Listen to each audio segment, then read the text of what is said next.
Oke teman-teman investor, hari ini kita bakal bedah satu emiten yang jujur aja bikin banyak orang garuk-garuk kepala. Namanya PT Surya Biru Murni Acetylen atau kodenya SBMA. Pertanyaannya simpel, ini tuh harta karun yang kelewat atau jangan-jangan malah jebakan? Yuk kita cari tahu bareng-bareng.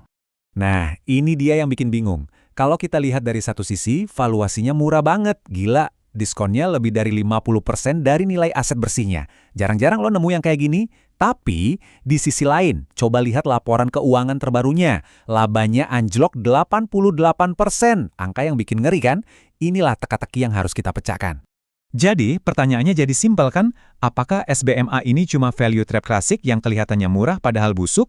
Atau jangan-jangan ini adalah kesempatan emas yang mungkin cuma datang sekali dalam 10 tahun? Nah, untuk menjawabnya, kita harus lihat data dan faktanya, bukan cuma ikut-ikutan panik di pasar. Oke, untuk mengurai benang kusut ini, kita mulai dari yang paling dasar dulu ya. Kita harus paham dulu perusahaannya ini apa dan bagaimana, supaya kita punya fondasi yang kuat sebelum kita gali lebih dalam lagi. Jadi, perusahaan yang kita omongin ini, SBMA, adalah produsen gas industri. Dan lokasinya itu loh, strategis banget, di Kalimantan Timur. Mereka ini praktis ada di depan pintu gerbang proyek pembangunan terbesar di Indonesia saat ini, yaitu Ibu Kota Nusantara, atau IKN. Oke, sekarang bagian yang seru. Mari kita intip kondisi keuangan perusahaan ini. Bener nggak sih seburuk berita-berita yang beredar? Yuk, kita bedah sama-sama. Walaupun berita terakhirnya jelek, kita coba mundur sedikit deh. Lihat ini. Di tahun 2023, setelah mereka upgrade pabrik pakai teknologi baru yang canggih, SBMA ini justru laba bersihnya meroket. Dari 4,7 miliar, loncat jadi 13,4 miliar rupiah. Kenaikan yang luar biasa kan? Dan lonjakan laba ini bukan kebetulan atau untung-untungan ya. Sebuah laporan analisis strategis juga menegaskan kalau kenaikan 185% ini adalah hasil langsung dari efisiensi teknologi baru mereka. Ini bukti kalau ada perbaikan fundamental yang nyata di bisnis inti mereka. Sekarang coba lihat angka ini. Rasio utang terhadap ekuitasnya cuma 0,21. Artinya apa? Sederhananya, modal mereka itu jauh lebih besar dari utangnya. Ini menunjukkan kondisi keuangan yang super sehat dan kuat banget. Mereka punya banyak ruang untuk gerak dan tahan banting. Terus, gimana dengan penurunan laba yang bikin heboh itu? Nah, setelah ditelusuri, ternyata ini bukan karena bisnis utama mereka lagi jelek, tapi karena mereka lagi keluarin modal awal buat investasi di bisnis baru yang cukup berani, yaitu bahan bangunan. Wajar dong kalau biayanya keluar duluan sebelum pendapatannya masuk. Nah, ini dia bagian yang paling menarik. Kemana sih uang investasi itu pergi? Ini yang akan membawa kita ke visi masa depan perusahaan. Menurut saya, ini adalah kunci dari cerita SBMA. Disinilah letak jeniusnya strategi mereka. SBMA ini lagi membangun sebuah model ekonomi sirkuler. Keren banget kan? Jadi mereka ambil limbah dari produksi gas mereka, terus diolah lagi jadi produk yang punya nilai jual tinggi, bahan bangunan kayak paving block. Dan coba tebak, siapa yang butuh itu semua? Proyek raksasa IKN. Langkah cerdas ini langsung menghubungkan SBMA ke salah satu mesin pertumbuhan jangka panjang paling pasti di Indonesia. Bayangin aja, setiap jalan, setiap gedung, setiap jengkal pembangunan di IKN itu bisa jadi sumber pendapatan baru buat mereka. Ini bukan cerita setahun dua tahun, tapi puluhan tahun ke depan.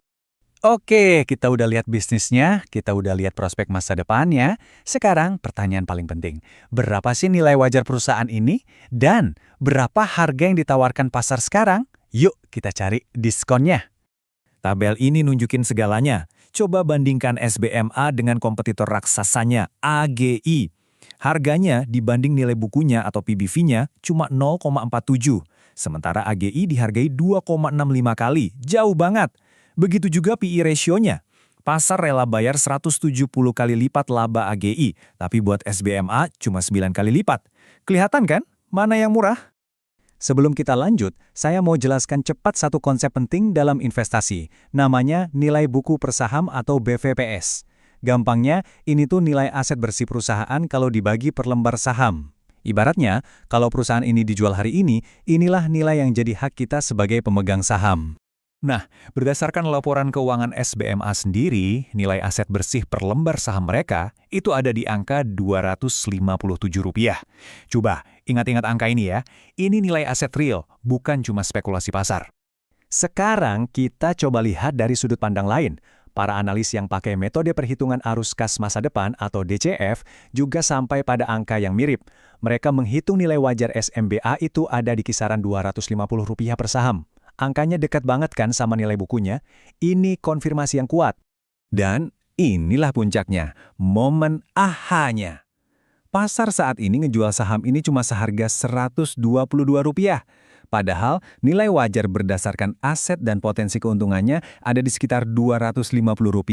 Artinya apa? Ada potensi keuntungan lebih dari 100%. Diskonnya gede banget. Oke, kita sampai di bagian terakhir. Setelah tahu semua ini, sekarang pertanyaannya, sebagai investor, kita harus gimana? Apa langkah selanjutnya?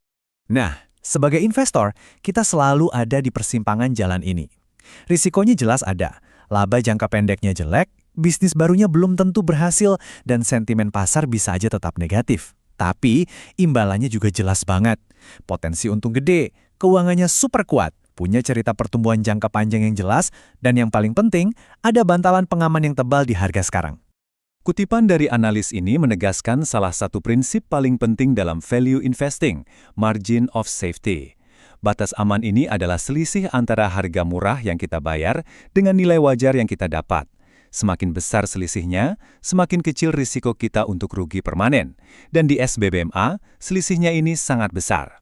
Pada akhirnya, keputusan selalu kembali ke tangan Anda masing-masing. Semua datanya sudah ada di depan mata. Pertanyaannya bukan lagi apakah saham ini murah, tapi lebih ke apakah Anda sebagai investor punya kesabaran untuk menunggu sampai pasar sadar akan nilainya.